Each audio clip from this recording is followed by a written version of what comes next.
Are we even recording? I'm so tired.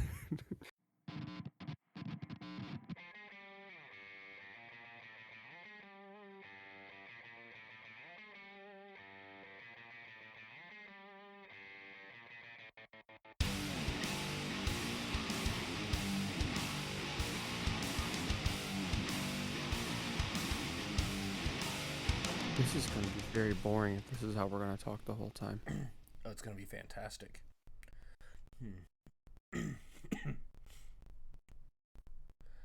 But wait a minute. If we're boring, then I know exactly what this is. When you say it like that, This, we def we've got it. since we're both boring, this must be the Super Whiskey Bros podcast. There's only one solution. Well, you can't have Whiskey Bros without whiskey. Are you drinking any, Tyler, or are you too dry? I'm I brought up a bottle to take a sip of in the spirit of doing it because we're doing it, but I'm not going to be having much because I do have a headache, but I also brought this up just because I wanted to tell you that I have it. Mm-hmm. My wife actually surprised me um Herpes? with herpes. It was a surprise. Um, she got me a bottle of Elijah Craig small batch, Ah, what do you and think I of was it? like, oh, let's find out. Oh, you haven't had it yet. Isn't the Well, bottle so pretty? it is a great looking bottle. I like the embossed year on the front of it. It's pretty cool. Mm-hmm. Let's find out what I think of it because you've been talking this up for a while. Yeah, so I'm gonna go right out there. It's not my absolute. It's far from my absolute favorite that there is, but it's one of my favorite cheap bottles. Hmm. It does have that familiar um sweetness of a slightly stronger Mm-hmm. bourbon. Um, Mm-hmm.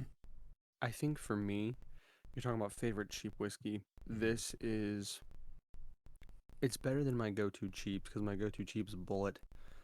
Mm-hmm. Um, I'm fine with that. The cheaper Buffalo Trace stuff is about on par with this. Mm-hmm. I feel like I would want to make this. This is what I'd want to use to make old fashions. Oh, that reminds me. I wasn't going to just drink whiskey today because. Give me 1 second. Keep talking to the camera about your opinions of Elijah Craig while I go get. I was gonna make a highball because I can't taste very well anyway, so I figured I'd water it Mm. down some and Ah, have and feel some carbonation. so while Sean's walking away, I'm going to address that he's just told me to talk to the camera. Now, he thinks that's clever, but there is a camera in here, and I'm now talking to it. Now, you're never going to see it because this is strictly for my OnlyFans. Join my OnlyFans. Weekly uploads, weekly live videos of me just essentially looking at the camera, probably eating big balls of cheese. Um, very, very messily. Very carbonated soft drink so that there's lots of fizzing. I'm not gonna be nude per se, but maybe we'll go with like a completely downed button, shirt. Um, maybe the food gets all over my chest hairs. The carbonated soft drink will probably not do much for that, but we're going to. I'm trying to develop a brand. It's I'm trying to leave my mark on the industry. Um, I don't know if that's the way to go. If the male voring is what people are into, but we're gonna make it cheap. That's gonna be the important thing. We're gonna probably start out at $2.99 a month. Um, it's going to be your subscription fee. There will be very, very steep fees for the private videos, though. Those can be customized. Um, Most likely, will all limit you to the choices of what type of cheese. I will not do brie. I don't do brie, and I don't do ginger ale for the soda, but pretty much anything else is fair game. If you try to make me drink anything other I will probably have that'll be an upcharge. I haven't decided on, the exact pattern or the exact palette of what I'll be going for. But I will have to say that if they're very hard to get foods or drinks, I am going to say there'll have to be a big upcharge for that if I have to drive somewhere to get them if they're not already in my house. Um, Maybe if Amazon can ship them to me, we'll work out the details as we go. This has been terrible. I wasn't ready for this particular conversation with myself. Poor baby, daddy. I think it's really showing.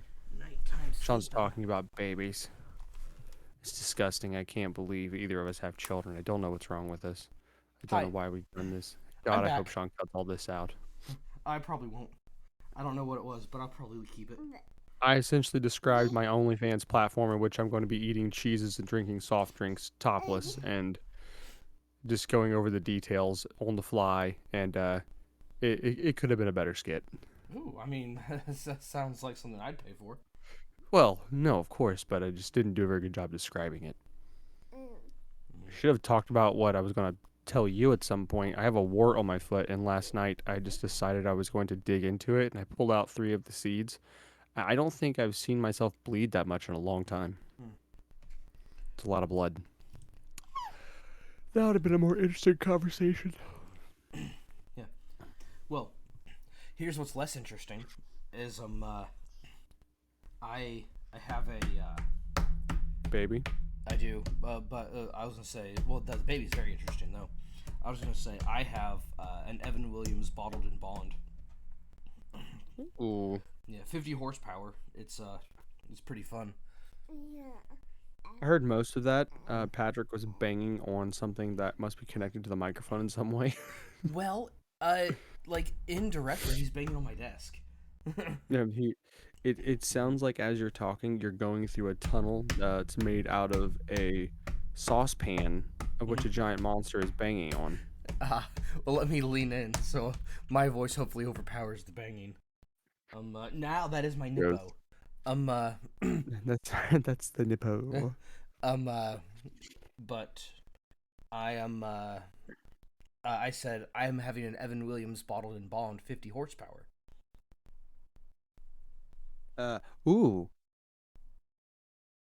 Mm-hmm. I already reacted to that, but I'll react to it again. Ah. No, you said you didn't hear, so that's why I said it again.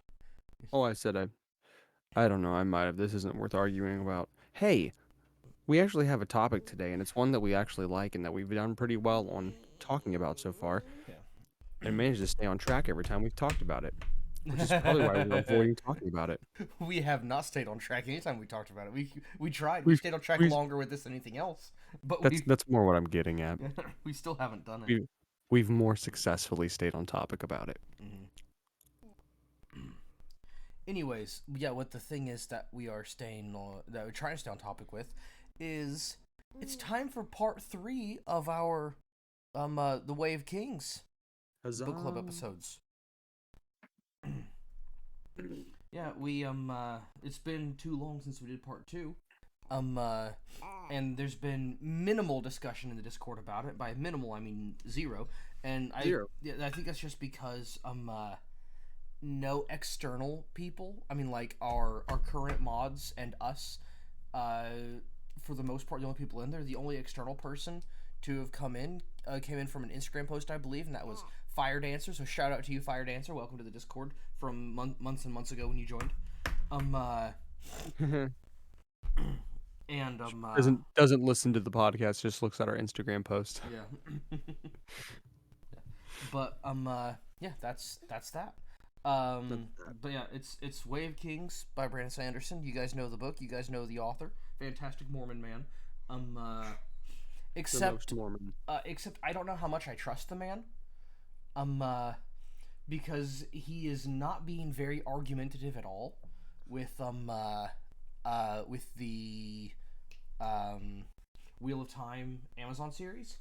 And like there's only been a few things that he's the only thing that he disagreed with was how brutal the violence was. And the books had some pretty brutal violence in them, so I don't understand, what he was thinking. But I'll be honest. We're already getting off track, and I'm proud of that. yeah. But I'll be honest. I really really genuinely think the reason why he's not disagreeing with it is to save face. He, he's he's very involved in a community Uh huh. that um, likes to go over the top, above and beyond for the virtue signaling. Mm-hmm. The fantasy community, D&D community, all that type of thing Uh huh. that's into Sanderson is all about that overtly forward thinking, and for the director to come out and be like, I'm making it feminist. Mm-hmm. So how are you going to come against that if your entire audience was like, yeah? Well, see, here's what I think. There's a another author that has a huge, he's in the same crowd. Also has very good books published. Which, by the way, I'd like to go over his book in the book, one of his books in the book club at some point. But he is uh, yeah, he is big author. Here's his connection to Brandon Sanderson. Doesn't have a direct connection to Jordan, but his connection to Sanderson is he was actually the medieval weapons and armor consultant for one of Sanderson's books. Hmm. So they have that kind of relationship there. So he has a connection to Sanderson, who has a connection to Jordan. So um, uh, and this dude, every single time a new episode comes out, this dude posts a 2-hour video on YouTube talking about how bad it sucks. Hmm. So, I'd like to talk to this man. yeah. He's like, hello, everyone, and welcome to Why the Heck Are We Still Doing This? Mm-hmm.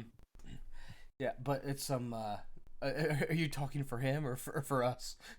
Yes. Yeah. But The answer is anyways, yes. yeah. Anyways, Way of Kings. Way of Kings, Part 3. Yes. Okay. So, brief synopsis. Um. First thing is the brief synopsis of, I'll do Kaladin first and then Shallan. This is just Kaladin and Shallan in this one. Adolin makes an appearance, but he's not like an actual character in it. Yeah. So this part is just Adolin and Kaladin and Shallan. Kaladin and Shalom. What are you choking on, buddy? Bleh. But he oh, you want some whiskey? Okay, give me just a second. Give him a sip. But he and so starting with Kaladin. So basically, Kaladin's It doesn't start like, with Kaladin, but keep going. yeah, I think it starts with Shallan, but It does, but who cares? Yeah, but I'm doing the synopsis of Kaladin first. I'm doing their synopses separately. Okay. And so Kaladin is still a bridgeman, and he's like, man, I sure hate being a bridgeman. I wish I could live. And they're like, oh well, too bad bridgemen don't live. And he's like, crap, I should have thought of that before I became a bridgeman. And he said, wait a minute, I have an idea how the bridgeman can live. I will carry the bridge sideways. And Gaz said, okay, do it. That sounds like a great idea. Carry the bridge sideways. And Kaladin says, okay. And so he did. And then the lieutenant gets executed because Kaladin carried the bridge sideways. And now everyone hates him. Or all the higher ups hate him because they lost the battle because he carried the bridge Worth sideways. noting that we're perfectly fine with Lieutenant dying. Yes. Lamoral, I believe was his name, and he deserved to die.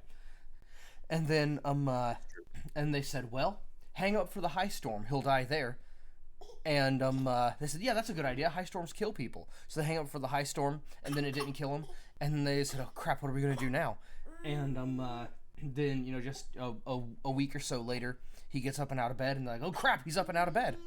And they're like, well, there's a new lieutenant, and he's an awful person. He's very bad. He's worse than the other guy, but at least we still have rock gathering duty so we can make money. And the new lieutenant said, yeah, about that. And so they started doing chasm duty. And they're picking up the chasm stuff, and they're going through there. And Kaladin says, this is hopeless, and there's nothing we can do. And and they said, oh, well, if it's hopeless and there's nothing we can do, well, then let's just do nothing. And Kaladin said, actually, there's one thing we can do. They said, okay, well, let's do it. And they don't do it yet. Or do they do it at all? Never. And then, and then they're gonna do that. Then Kaladin has some flashbacks where he, sees that his father is tougher than he thought he was. Except for that time when they said, hey, we'd like to steal all your money. And the father said, okay, well, if you'd really like to steal my money, here, you can have it. And he hands it to them, and they go, well, it's no fun if you give it to us, and they leave without it. And and then he goes to eat supper with Roshon, and and then he pretends to get angry and leaves, and then uh, uh, and then they said, "Hey, we're gonna have some people join the army," and Liren says, "Hey, don't worry about it. They can't take you because I'm such and such a person, and you're my apprentice, so you're not allowed to take you." And they said, "We're taking his younger brother," and they said, "Crap! I should have thought of that." And then Kaladin says, "Wait, I have an idea. I volunteer as tribute." And Roshon goes, "Lol, no, you can't do that." And Kaladin says, "Crap!" And says, "Okay, then let's both go." And Liren says, "You freaking idiot." And that's the end of Kaladin's side until the part where he gets into the army. Tien dies, and then he says, "Hey, look, I bet I can kill that shard bearer." And and all that. So he goes and he kills the shard bearer. Yeah, and Amaram says, "Hey, you killed the shard bearer. Now these shards are yours." And he said, "No, I don't want them. You can give them to my guy." And Amaram said, "Well, if you're not gonna take them, I guess I have to kill all your friends and turn you into a bridgeman." Because that's the logical next step, as I'm sure you know. A slave, technically. Yes. Well, yeah, he becomes a bridgeman later, but this is my brief synopsis. I'll be as brief as I wish. Yeah, that happens, and then we go over to Shalon, and she's sitting there talking to the she's talking to Yasna as she always does, and Yasna says, "Hey, you should really study philosophy." And she said, "But I don't want to study philosophy." And Yasna says, "Well, let me show you how the study of philosophy goes." And she goes outside and kills 3 men, and or 4 men, I think. Yeah, goes outside and kills 4 men. And Shalon says, proud. It says, "Wait, this is the study of philosophy?" She says, "Yes, absolutely. That's how you study philosophy." And Shalon goes, "I don't know if I'm ready for philosophy yet." And and they and they go and Capsule gives her some more jam and says, "There's a book about it shows your personality, how you like jam." And she says, "That's interesting. Shut up." And and then they talk about it for a little bit longer, and then she goes on, and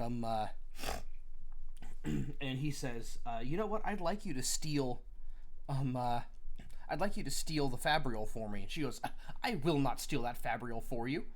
And then I'm doing it for me. yeah, and then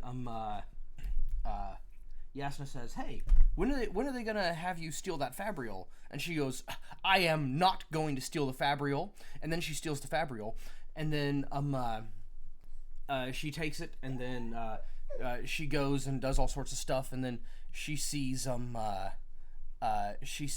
Pattern, and he helps her to go into the thing. I forget what it's called, the Spren world. I forget what that's called. Yeah, we don't have the name yet, so it's okay. She goes into the Spren world, and she turns a goblet into blood, and they thought she tried to kill herself because the goblet was blood. And and then the capsule comes in and poisons everyone, and Yasna says, "I'm sorry that you're an idiot, but you're an idiot for stealing my stuff." And she said, "Well, yes." She said, "Okay, have a nice day," and leaves. And then it's worth noting that we meet a female thief mercenary woman. We don't meet her, but we meet her accomplices. And then we meet some Ardents that study Flamespren. And then we go back to Seth, and he kills some people. Pretty much.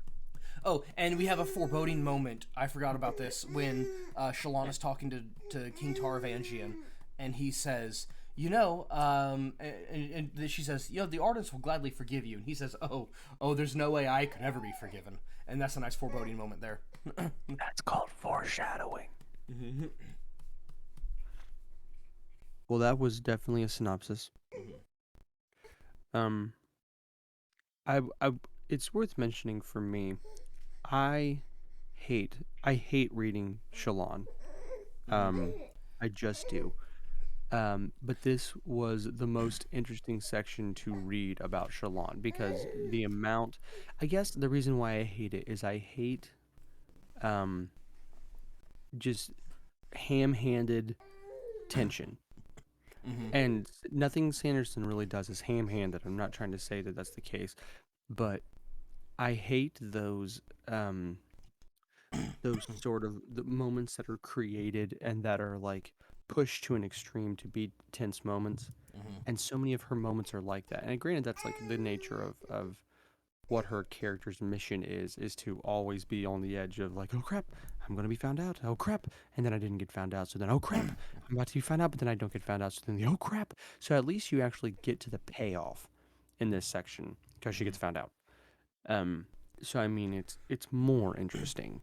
But man, I hate this character. Mm-hmm. I hate reading these manufacturedly tense moments, and then like coming into the end of this, coming into part four, and then I'm assuming in the next book, at least you finally just get to just be with the character without this without that fake tension. It's not like there's a battle scene and people are dying and there's things at stake and these moments have weight. It's like, oh no, someone will find me.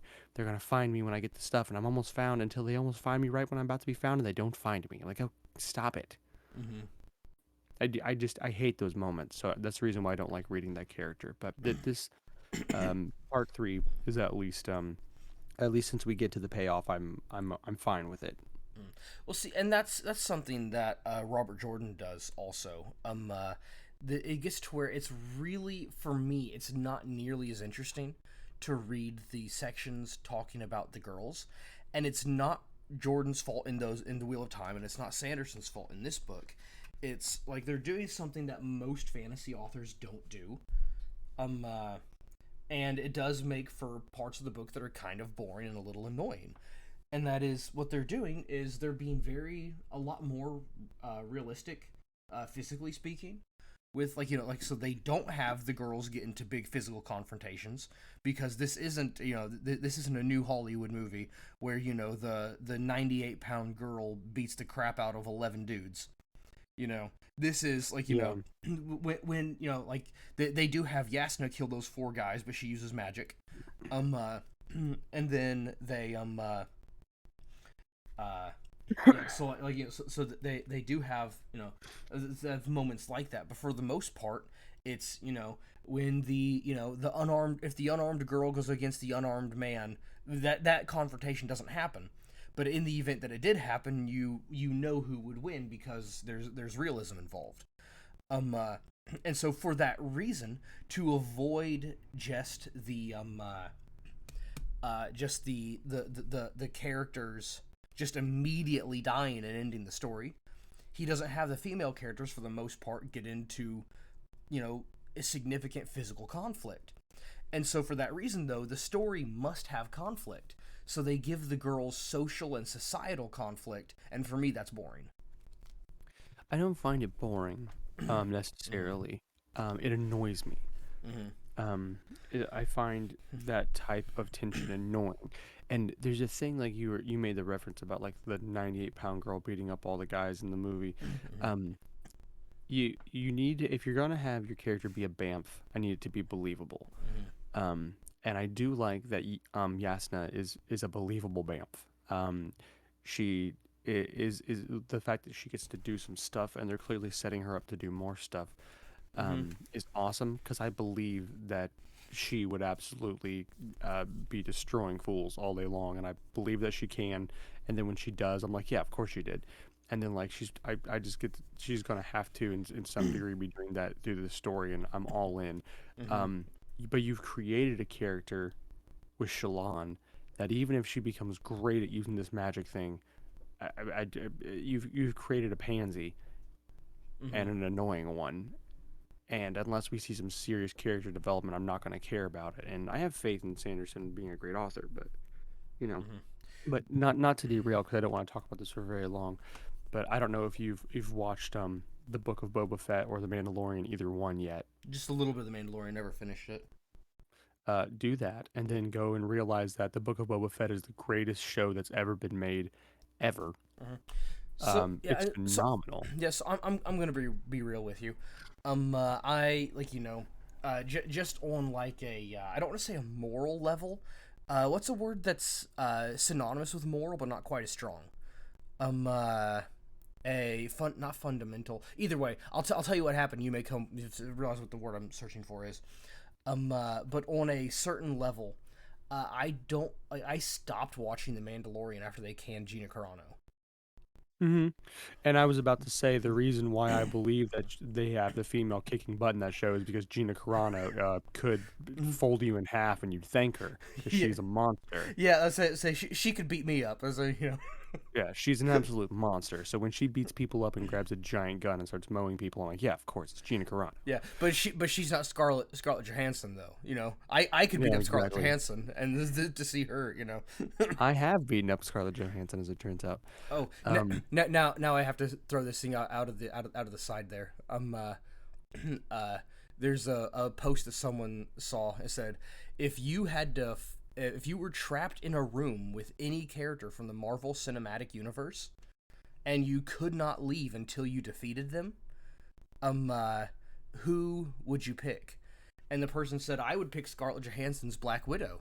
Said, why? Said, could I defeat her? No, I absolutely could not. Guess I'm stuck in the room with her forever. Drat. This is gonna suck. Um, but I keep watching it because it's great. Mm-hmm.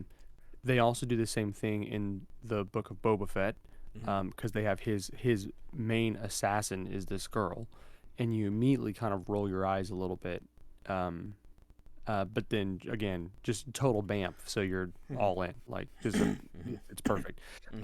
But I only brought that up to say those two series for me are a good example of putting a believable bamf in a like being a girl in that role, and you're like, yeah, it totally works. I hate Shalon. I hate her. Um, I very rarely do I hate protagonists so much, Mm-hmm. and I can't stand her. Well, see, I'll tell you what. It's um, I I find Shalon to be more annoying, but I hate Shalon and Kaladin equally. No, And no. here's the reason for that. You've Uh, already told me your reason. Feel free to say it now yeah, for the podcast, but mhm. go ahead. But no, it's you're. I it's just don't because agree with you. both of them equally lack virtue, and it's not that it's not that, man, this person is not be this person. I'll speak only for Kaladin, because I can give Shalon a little bit more of a pass because she's a kid. Um, uh, but either way though, it's still the same. If you're gonna be the main character of a book, it doesn't matter how old you are. But I'm gonna speak to specifically for Kaladin. It's not that you know I'm gonna be I'm gonna be an armchair tactician here and tell you that you should have been more virtuous in this situation. That's not the most virtuous you could have been. But like when you have a guy and he's the protagonist and like he acts virtuously like twice out of 10 times, I start to hate him. Like if you give a man 10 opportunities to be virtuous and he takes that opportunity one or two times out of those 10, he's not a good man and he's not a good person. And I don't want my heroes to be perfect.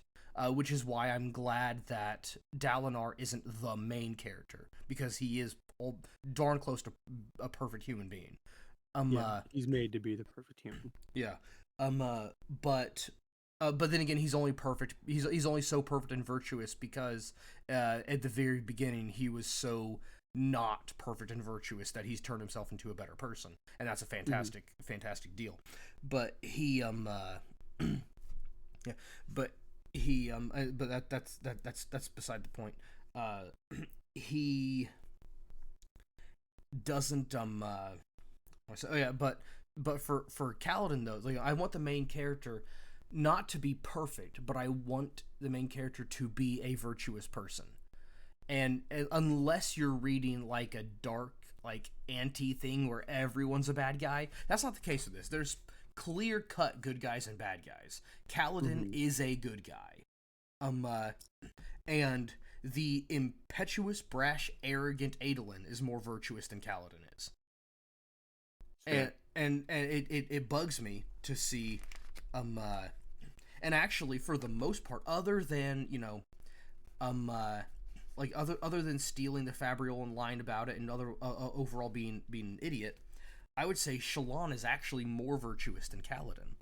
And I don't know. I want, like, again, I don't want my main characters to be perfect, but I do want them to be at least in the majority virtuous. You can have a vice. You can, like, man, this guy would be a great guy, but he just drinks too much. And one time he drank so much and it caused a problem. Like, again, Dalinar, I wasn't even thinking of him when I said that, but he got drunk, and because of that, he wasn't able to defend his brother from Seth. And we see in book 2 that Dalinar is Dalinar may be able to hold his own against someone like Seth, that sort of shard bearing person. And we won't go any further than that. Um, uh, and so and so in knowing that, um, uh, we yeah. So in knowing that, it's very possible that Gavilar would not have died had Dalinar not been a drunk person. And there you go. You have a virtuous person with a huge vice at that time, um, uh, who did that, and that's a fantastic main character. So the old Dalinar, if he was virtuous but then got drunk all the time because he drank too much, a character like that would be a fantastic main character. But the main character who has to be convinced of virtue at every single turn, just the book is great. I'm not bashing Sanderson's writing. Extremely well written character, but I hate him. Mm, okay. I just I just can't stand Shalon. I mean, it just comes down to me. That's really all that it is. I can't stand her. I, Mm-hmm. she's annoying from the beginning. She makes stupid decisions, Mm-hmm. and like I don't know. I think it's just everything about her, and he tries to write her as being clever and funny. Mm-hmm. That's like her shtick, Mm-hmm. is being clever and funny, and how it's so strange that this woman would be clever and funny. And then he writes an absolute idiot. Mm-hmm. Well, I'll blame Sanderson for that one. You know yeah, what? I'll do it. I'm gonna yeah. blame Sanderson for that one. Maybe he's just Yikes. not clever enough to write the the Maybe clever he's not lines. clever. Maybe he's not clever or funny. Yeah, maybe he Cause wrote it down. That's funny. like they'll have Shalon he'll have Shalon say this line, and then like she's never was allowed to be so clever and funny before. I'm like, this isn't clever or funny, so maybe they were not letting Well, her out of being nice to her. yeah, I'll give her this. Not a lot of what she says is funny. Most of it is clever. Most of it It's is clever. It's just not always funny. not, but it's clever. It's it's like it's like watching someone who's an idiot try to be clever. It's technically speaking a twisting the situation and statement around. So, yes, by definition, It we've gone off the topic of what they're talking about, something akin to it, and it's relating to the conversation. That in a doesn't mean it's direction that a good. person typically wouldn't go. Yeah, and that doesn't inherently make it funny, but that, like, give credit where credit's due. Like, It's still terrible. it is. Oh yeah, sure. I didn't say it was good. I said it was clever.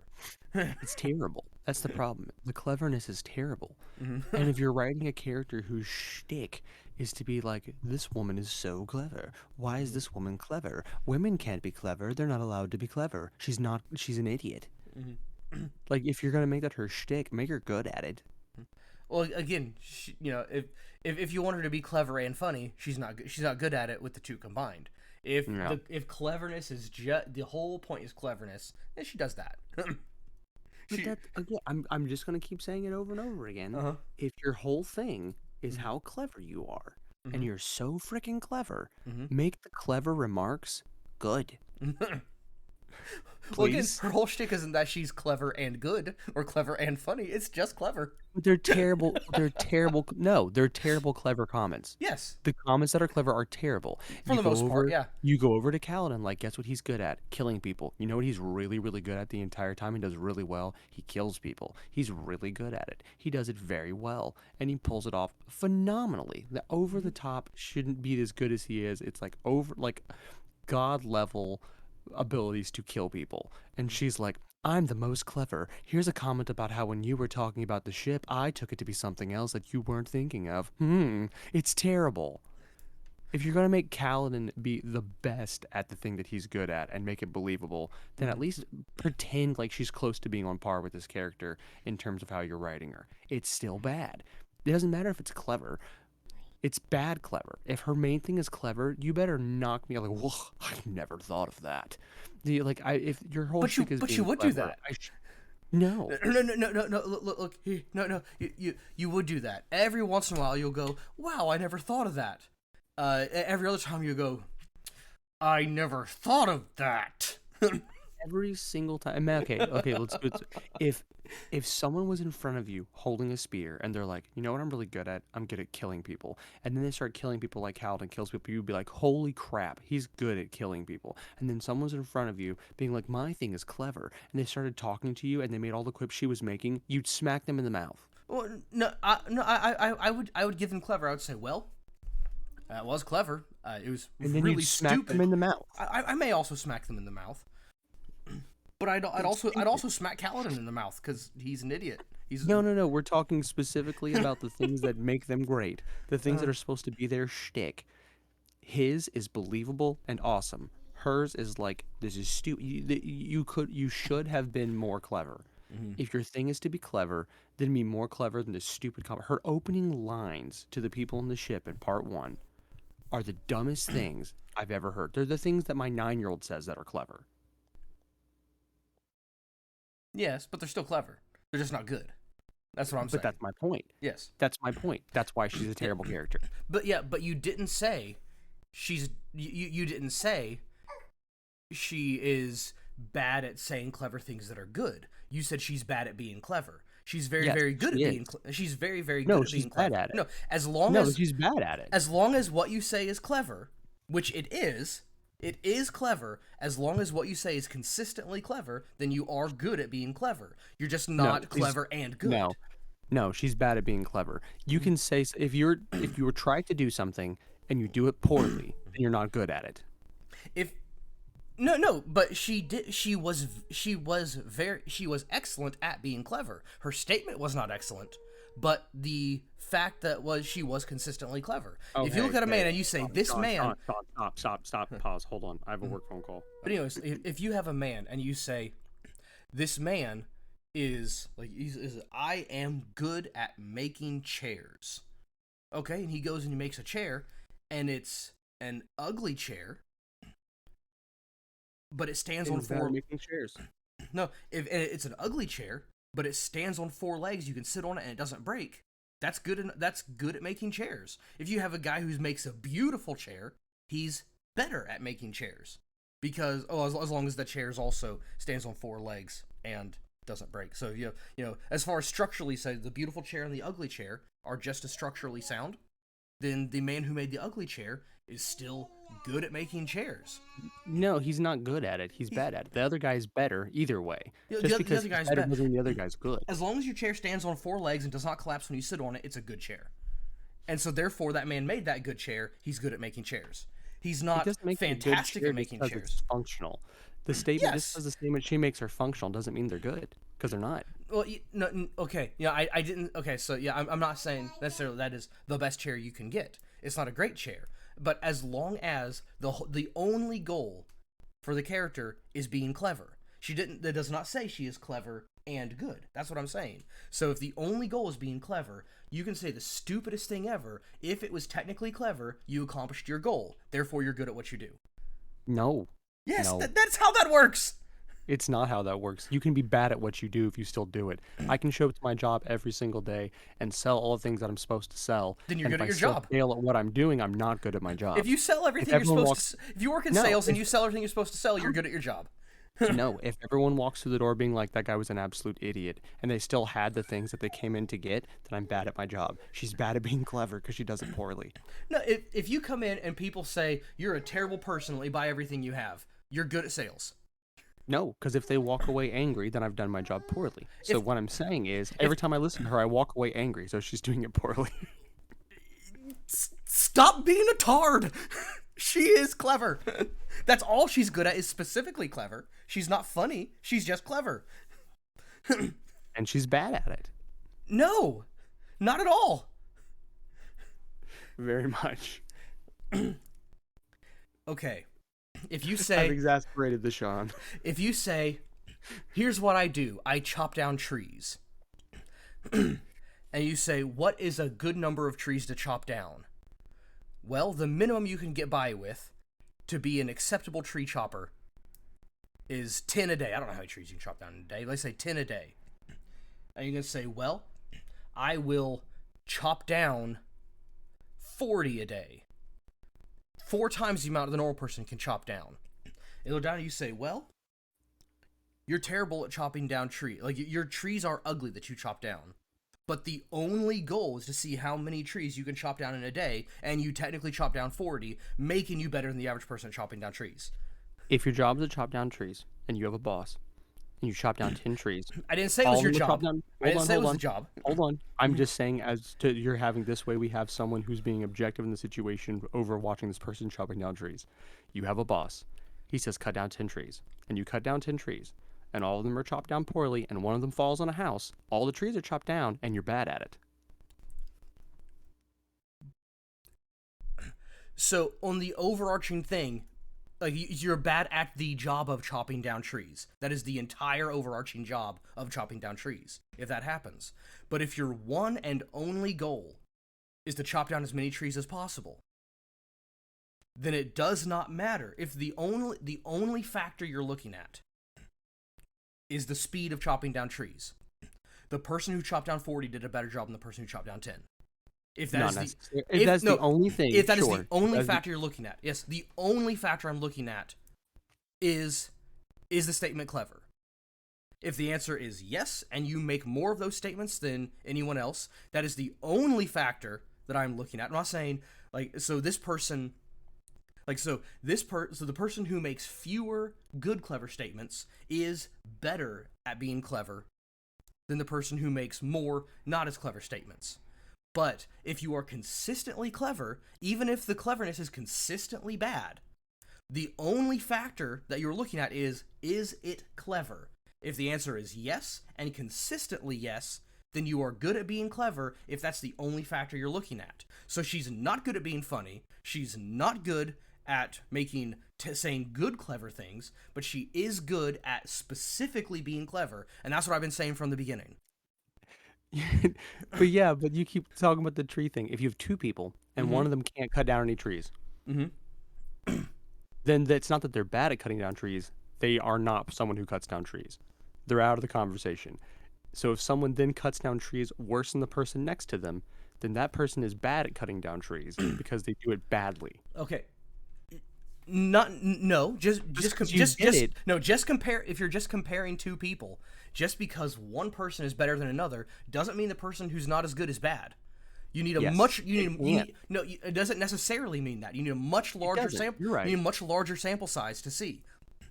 And so here's the thing, though. I'm not talking about the quality of the tree cutting. I'm not talking about the quality of her cleverness. If you have 2 guys, one guy says, and you look at them and you say, the job of tree chopping is to chop down as many trees as you can while still being good at chopping the trees. So, the job of tree chopping. And this man cuts down 20 trees of, very poorly done. I don't know how you'd say a poorly chopped tree. This man chops down 20 trees poorly done, and this man chops down 12 immaculate trees. The man who chopped down the 12 immaculate trees is better at the overarching job of tree chopping as the man who chopped down 20 ugly trees. But then, when you say there are 2 factors that I'm judging you on, the first factor is speed, The second factor is quality. And the one chops down 20 ugly, and the one chops down 12 good. The one who chops down 12 good is significantly better at the quality, and of an overall score, he does better. The person who chops down 20 is absolutely does better on the speed. There, objectively, he does better at the speed than the man who chopped down fewer in the same length of time. When the only rubric you're going by is just the cleverness, not the quality of the cleverness, that is the only rubric going by, then she is clever. And she's good at being clever, she's just not clever and good. She's good at clever, not good at funny. You can take funny out of the equation. Okay. That's fine. Okay, fine. Clever and stupid. There. She's not good at intelligent. She's not good at smart, which she's supposed to be a very smart character, but that, a lot of people are really stupid while being smart, but whatever. The thing is, the statements that she makes are clever, and consistently so. Therefore, she is clever. You can't say she's not clever, because the statements she makes are consistently clever, they're just not good. I never said she wasn't clever. I said she's bad at being clever. Because she makes bad comments that are clever. No, because you're judging, because you're adding too many rubrics to it. It's not cleverness and no, you're adding two, cleverness and quality. You're adding two rubrics. When we were just talking about cleverness, there's only one rubric. Is it clever? Consistently clever, you're good at being clever. You're just not clever and good if you're not consistently also good. No, there's more than one rubric to anything that you'd have to be doing. I mean, like you're talking about if you're making a character and you're saying, I'm going to make her clever, and her reason why she is renowned for being clever, and you have to write people in to praise her for being clever when she makes these stupid comments, then you better make it good. But if you're going to write in people's reactions as being, holy cow, how did you think of that? Make it something that I believe someone would actually be shocked to hear. But here's proof that the world, the in-book world, is not thinking of it the way that you're thinking of it. Because she's told several times that her clever statements are stupid. But she's still known for being clever. So people know that she's clever and not good, that she's just clever. It's known from the beginning. It's always saying, hey, that's a stupid thing that you just said. Why'd you say that? That's dumb. Like, that's said to her a number of times. So it's known in the world that she's not clever and good. She's just clever. Who are the people that tell her clever statements are stupid? They didn't say stupid, but one of the ship people, I forget exactly when, in one of the earlier parts, and Yasna said it at least twice. Okay, exactly. Why does Yasna say that? Because she said, I don't remember the exact words, but the paraphrasing is, save your cleverness for when you have something good and clever to say. So, when someone who's actually good at being clever looks you in the eye and says, shut up, it's because you're not good at it. No, because she didn't say you're not good at it. She actually said that she was very good at it. She said only use it when you have something clever and good. So she said, that's a good quality you have. I like my wards to be clever. She admitted that she was clever, and she wouldn't have. Yasna's not a person who gives empty compliments, so she knows she's good at being clever. She's just not. She's not good at the use of her cleverness. Okay, and this is to your point. Yes, she's good at consistently being clever, which is what Yasna is saying. Consistently, she is clever. Yes. She's also consistently bad at it. No, she's consistently good at it. She's not good with it. Those are two different steps. She's very bad with being clever. She's very good at being clever.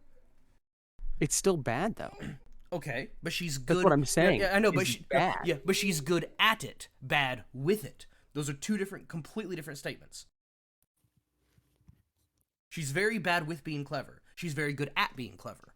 But that's a distinction that doesn't matter when we're just saying she's bad at being clever because she's bad with her clever comment. No, it's not an important distinction. It's an extremely important distinction because then she is good at being clever. That's the whole point of the character, is she's good at being clever, bad with being clever. So you can't say she's bad at it when she's written very, very well to be good at it, bad with it.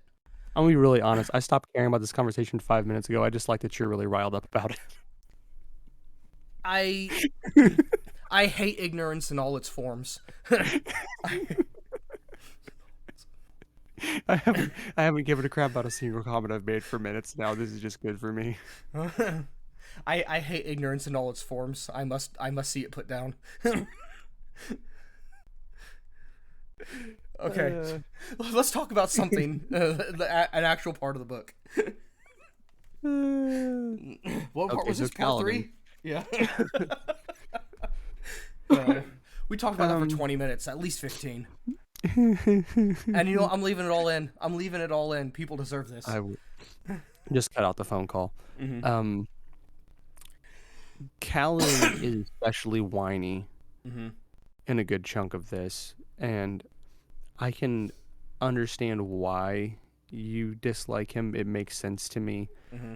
Um, I think I kind of like his struggle more than hers in this section because it's believable. I Well, guess he's still he. I can see why you dislike him for the things, and it makes sense. mm-hmm. But I mean, at least like you can think, well, if I was in this ridiculously non like over the top holy crap situation of a life that he's in, I mean, I can at least believe that a giant portion of the population would be struggling just as bad, if not worse, than him. So I mean, at least it's believable struggle. Mm-hmm. Yeah, I'm also gonna say this about Kaladin too. I just have to throw this out there. Um, uh, so if this is a real thing. The reason why men fall into a depression or a despair at certain points is a very very real thing, and that is when when you suffer whatever you consider to be a defeat.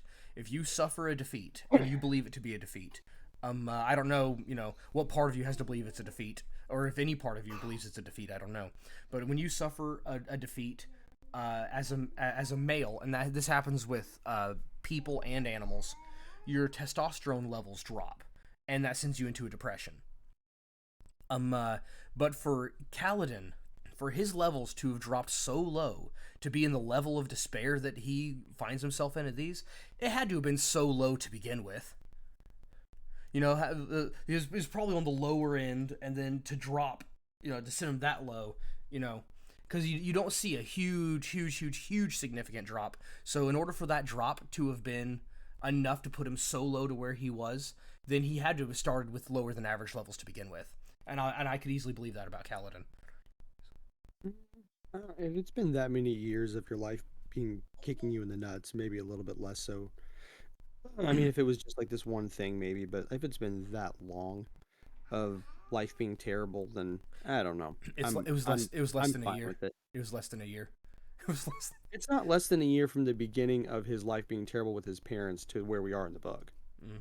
Uh, but we're talking about, like, from the major, like, his major defeat. I guess his major defeat would have been when Tien died, his first major one, but that Well, would have that would been. be the major one, but I mean, you do have a lot of hardship leading up to that. That's always like wearing away at you. So like, I'm giving him some credit for I'm his not. life being garbage the entire time.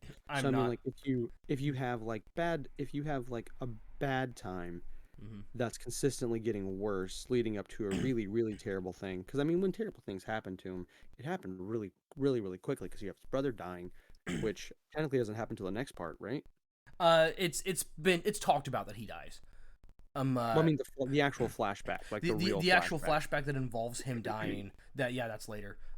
Okay. But it was mentioned a number of times though Yeah. at Yeah. this Like point. So yeah, we yeah, know he died, yeah, we but know he's dead. so But, you have like the extreme weirdness of having to go and be with your brother, and then you have your brother dying, and then you mhm, have that really gut wrenching thing, which I'll give him credit, like for like saving this guy's life, mhm, taking out the shard bearer, and mhm, then having that captain who he's tried to put his trust in this for a good length of time. Um, and then that person betraying you in the most brutal way possible, selling you into slavery, constantly trying to get out. Because I don't think you're trying to describe someone. You're describing someone who would not have tried to escape from slavery a dozen times in the manner that he has. I mean, there's not this list of betas that would be out there or grouping men together. I mean, you can say like you think he has low testosterone. He's alpha, period. eh, Period. Yeah. Absolutely, period. You wouldn't do the things that he's done No, and no, consistently through the things that he's done without being straight alpha. no. His grouping people together the way he does, that's a coping mechanism. It's not. No, There's nothing. if they wouldn't make it a natural thing, him being a natural leader from the beginning, would before he was coping. You're Well, making the major point his brother dying. This is before his brother's dying. He was already doing it. That's not a coping mechanism. well, yeah, but the only reason for it is because he has powers. That's the only reason why he's so good at what he does. He's not naturally that way. Well, here's the thing. He doesn't know that. Yeah, yeah, but that's the thing though. And he is naturally that way if he has the powers. That is him naturally being that way. If he has them, then that is his natural state. His what would you call it? I don't know. His spiritual self. I don't know. Whatever part of you that has the powers is That that was way. gay. Yeah, I don't know what you'd call it, but his mental self, his personality, his physical self, his how he is not naturally that way. Whether he was born with the powers, whether he obtained them. That whenever, I mean, obviously he obtains but I mean the him being how he is that allows him to have powers and whatever. Well, wait, he doesn't. We know very little. The only thing we know about his powers as of right now is that he can heal with them.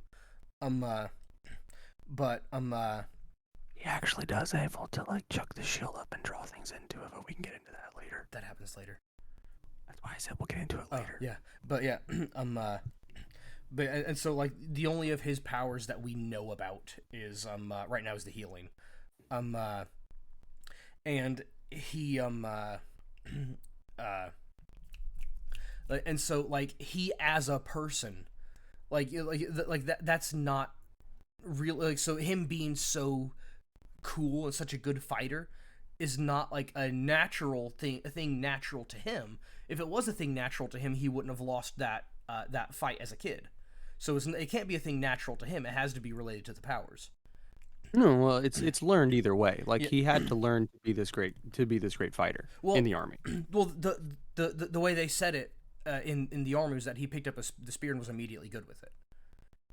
Well, sure, Yeah. sure, and you can relate that to the powers, and that's fine. I Yeah. don't have any issue with that. And so for that reason, like we have to assume that since we see that he is horrible, terrible in every conceivable way as a child, bad physically, or as a child, as a teenager, bad physically, bad mentally. Then he comes up later, and then all of a sudden he becomes good physically, just out of the blue for no perceivable reason. And at that time, he also gets some good thing other than the bringing in the extra young people into his squad. That's a coping mechanism for the sake of his brother. That's a mental. He needs to see a therapist. But other than that, though, like the being a good leader, that happens at that same time. So we must also, if we must attribute the physical prowess to the powers, we must also attribute this new mental psychological prowess to the powers. So so that it's saying that all of his virtue, the only things virtuous that he has, he doesn't happen until after these things start. These power changes start to happen in him, which means he is not. Which means that we can't give him any credit. And also, you said something. You said you have to give him something of a pass because of all the bad things that happened to him up to that point. I can't give him a pass for that. Obviously, a person is absolutely not responsible for the things that happen to them. You are absolutely 100% responsible for how you react to it. If you allow things to turn you into a terrible person, no matter what those things are, I'm not going to give you a pass. I don't care. So there's a two-part answer to that. The first one is he's above the population, and we'll give him of this particular world. Who cares? This world, the other world, whatever. He is above the population for his reaction. So he's a broken hero, but he's still a hero. He is still greater than the vast majority of the individuals populating the world that he is in because of his reaction. I'm not saying that him bringing in small people that are weak and defenseless randomly in, that's obvious. Yes, that's a coping mechanism. But his ability to bring together an actual team, which is what he does, and lead them well, which he actually does, does show his ability as a leader. Now, there's nothing anywhere that insinuates that his ability to use the Stormlight and all this kind of stuff in any way indicates that he's going to be a good leader. Seth has no leading qualities. He's a lone wolf. There's nothing about that that gives him leading qualities. Yeah, That's something that's mental. Just because he was a child, just because he was a child before and hadn't mhm. developed into the person he was going to be, doesn't mean that his ability to lead people has anything to do with his ability to use the Stormlight. You can't use Seth as an example though, because Seth is different because his it's not light, is it light binding? I don't remember what it's called, but his Seth's powers are like his okay, fine. Okay, I'm gonna give him. You were about to go there, but he does actually do the light binding at the end of the book. Yeah. He doesn't hear. So okay, I'm gonna give something that is, even as far as I've read, is not stated. It's a spoiler for where we are, but I have to state this. Kaladin is obviously one of the Knights Radiant. Yeah. Because of the powers and stuff that he has, because he has a spren that is dedicated to him and allows him to do these things. So is Shallan. There. Okay. The cat's out of the bag. Look at that. Seth is not that way. Seth, I where I am, it's not the origin of Seth's powers has not been, has not been, established. But we do know that he's not one of the Knights Radiant because he has a Shard Blade and not an Honor Blade. Because a Shard Blade is a dead spren, an Honor Blade is a live spren. So therefore his powers have to come from a different source. Therefore, he doesn't have these virtues that would be that would be attributed to the knights. And also, there we go. I have to use something from one of Dalinar's flashbacks that happens later because it's important to my statement. It goes like this: when the heralds left, the Knights Radiant lost their powers. They lost all their powers. When that happened, as soon as that happened, the Knights Radiant gave up.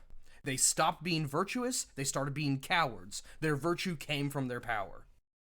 Therefore, so we know this. We know this for a fact. So we know that Kaladin's also, because he was not virtuous until it happened. Now he has some virtue, and then the same thing happened with the Knights Radiant before. They were virtuous with their powers, not virtuous without them. The only logical conclusion is that for these people, virtue comes from their innate power.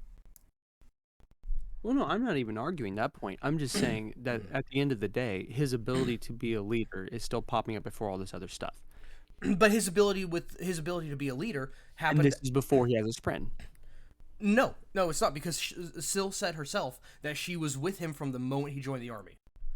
It was before he knew she was there, but she made that statement later. She said, "I remember when this happened and I was there." Well, but here's the thing: you can't take away from the fact that just because you have a child who's a garbage child, because most of them are. Mm-hmm. If you have someone who acts a certain way, I'm not saying that he was this way as a child, therefore he must be this way as an adult. I wasn't saying that. I'm saying the only samples that we have of him are bad. Then the point where we know these changes, spiritual changes, whatever you want to call them, are starting to happen. And as soon as that happens, physically good, mentally capable. Sure. But at the end of the day, my only argument is this right here. Mm-hmm. The character, as a concept, as a creation, as a whatever, this character is the hero because of the way they handle all these situations. In the situations that he handles the really important stuff, he is the alpha in the situation. Now, I don't really care to argue if it's because of him as an individual versus him having these supernatural powers. That doesn't really matter to me. At the end of the day, he is the alpha in these situations. He just is. Whether it's because of this thing or this thing makes no difference to me. He still is. Okay, so ouch. So in the same technically right that I am technically right that Shallan is good at being clever, you're technically right in that he is the alpha and he's a good hero. The only way Sean's going to concede this point is if he can be right about the other point. Yeah. However, I still take issue with good things being said about him because it's not him. Like sort of like and yet I live, not I, but Christ who lives within me. for him, and yet I'm good. Not I, but the powers that I have. You know, it's the same Maybe thing. he'll Now and that maybe he'll now come out and talk about that later when he realizes what's going on. We Yeah, don't know. yeah, that's true. And now that he has, so now that he has the powers enable him to be good. And I guess there we go. Hey, look, we just turned this into a Christian analogy. But It's an allegory, and then if you're going to call it an allegory, then you have to admit that he's great. sure, okay, he's great. I still hate him, but he's great. Remember when we started this and I said this is great because we don't get off track when we do these? Hey, well, okay, so check this out. Check this out, though. Technically, we've been on topic the whole time. Well, that's true. It's all been about the book. This is true. This is technically a win, I guess. Oh man, I hope people like to hear us argue, because that's what they're gonna hear. That's all this was. Um, what did I want to talk about from this thing? I feel like there was a point that I wanted to bring up from part 3. Mm-hmm. I'm struggling to remember what it would have been though.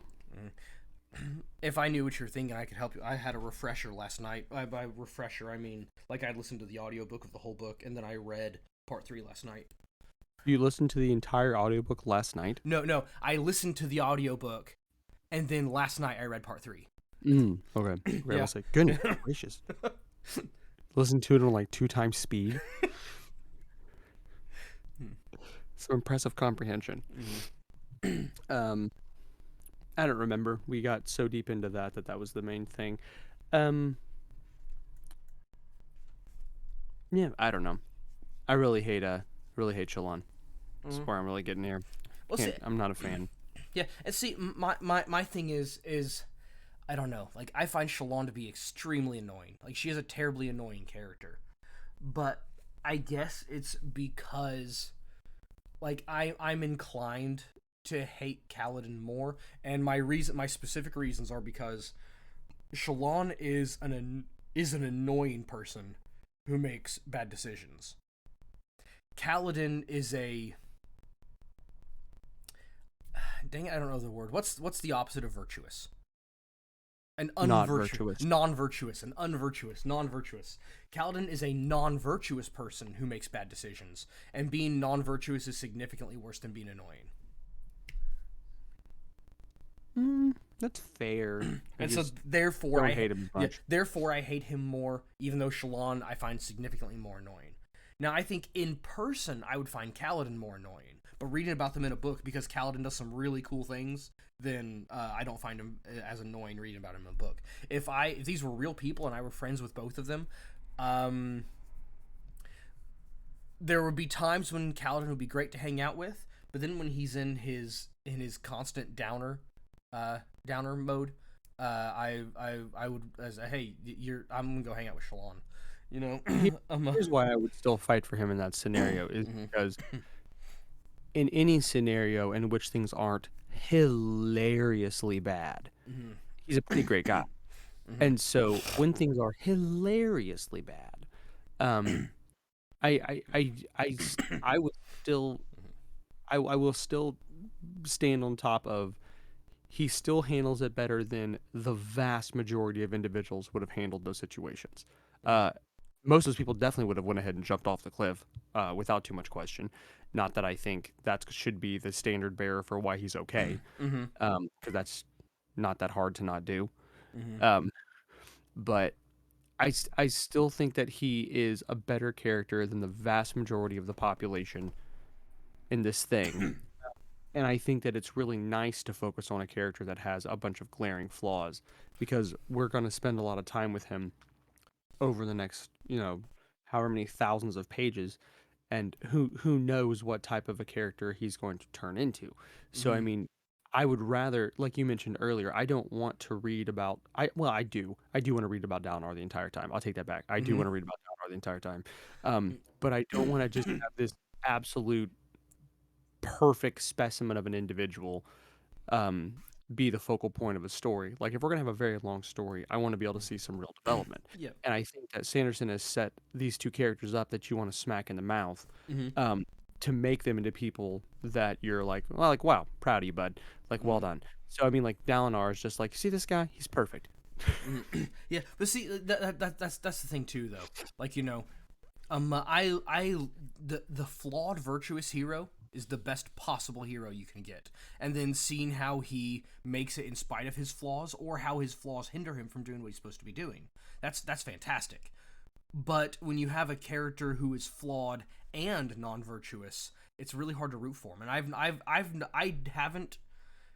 Yeah, it's like there are moments when I find myself rooting for Kaladin, but it's only like, he does something virtuous, and while he's taking that virtuous action, he's like, yeah, go do that thing you're doing. You do that thing, because you only want to root for a virtuous person. But then the other times, like, man, I want to jump off the cliff. Freaking do it, you pansy. It's That's fair to have moments where you're like, really, but I think that's what Mhm. is going to be part of I do think that that's going to be part of what makes Mhm. his transformation even more. Um, I mean, like if you have friends who have Mhm. serious glaring flaws that you can't stand, you want to see them be better, and you want to see them become better individuals, and you want them to get good. You want to see all of that. So I think that him writing that in there is specifically so we can see him become. You have a better connection to him almost as a friend Mhm. by the time you get towards the end of whoever he's going to be. Yeah. Well, And see. at the end of the day, I'm still rooting for Seth. Yeah. Oh yeah, absolutely. But yeah, here's the thing. But see, Seth isn't exactly non-virtuous either. He's a rather virtuous bad guy. But Yeah, but he's an enigma, and I love him. yeah, it was because he physically cannot stop himself from doing the things that he's doing. He must do Hmm. those things, and therefore, Technically, he's being virtuous in what he's doing. yeah. Technically, Like his virtue is apologizing to the people he's being forced to kill. yeah. And I Yeah. mean, like his the technically speaking, in the realm of this world with this realm's rules and laws, he's might be the most virtuous person in the book. Mm-hmm. Wit. That's fair. Yeah. But anyways, he but like, oh, for one thing, with Kaladin, you said if you have a friend who's hopelessly flawed, you'd hope he would get better. Yeah, that's true. But if I had a friend who was like, if I had a friend who was greatly flawed, I would, try to help him get better. If I had a friend who, hey, what are your friend's flaws? Oh, don't get me started. Okay, what are your friend's virtues? Uh, sure, he has one. I'm not gonna say I'm not friends with that person, but I'm not around those people very much. Like, I'll give you an example. Here's a perfect example of Kaladin in a real world situation. Um, uh, I know a guy. He's a Call of Duty streamer, and he doesn't stream Call of Duty anymore, partially because of something that I said to him. Um, Ah, uh, yeah, no, seriously, he and I didn't get him to, I didn't tell him to stop streaming, but I gave him some advice, and rather than heeding my advice, he just stopped streaming. mhm. And here's what I said. I said, look, dude, there are two reasons why people watch streamers. You either watch them because they are a good, funny, entertaining person, or because because the person is really, really good at the game. I said, you're good at the game. You're good enough at Call of Duty that if you just streamed the game and kept your mouth shut, you'd be worth watching and you'd be a good person to watch. You're good at the game.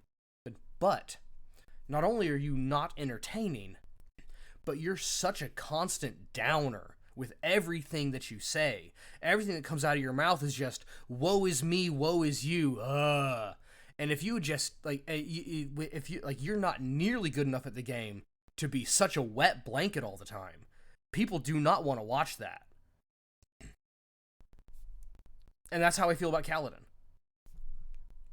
Mm, He's really good at what he does, but good God.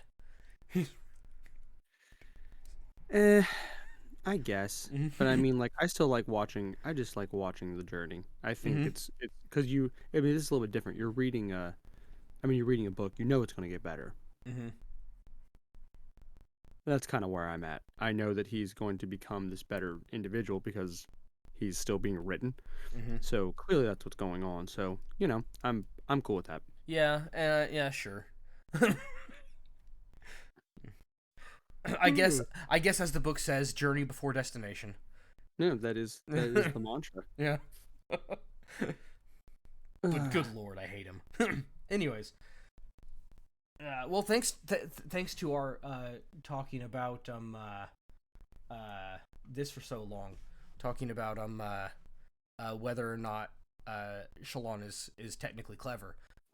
We've made it to an hour and 17 minutes. And once we cut out wow. your phone conversation, about probably an hour and 15 maybe, but that's not bad at all. So I'm gonna be real with you. When you texted me yesterday, I'd completely forgotten it was Friday. Mm. So like, so you texted. What did you text me yesterday? You said, yeah, it was at. Oh no! I texted you. Yeah, I forgot it was Friday. Then when I texted you, no, that was it. That was in the morning. I don't know. I wound up forgetting it was Friday again. There's a reason why I didn't go to bed until 11:30. Is because I had chapter 3 is a little over, or section 3 is a little over 300 pages, and I didn't get started reading on it till like 8:30. Nice. Yeah, so I had to, which wasn't a hard read. 300 pages in 3 hours isn't that bad. It's doable, but it was, I was afraid it was going to take longer. Which is fair. Mm. I thought it would have taken me longer too. But yeah, anyways, yeah, I think that's that. A horribly boring episode. Hope you guys enjoyed it.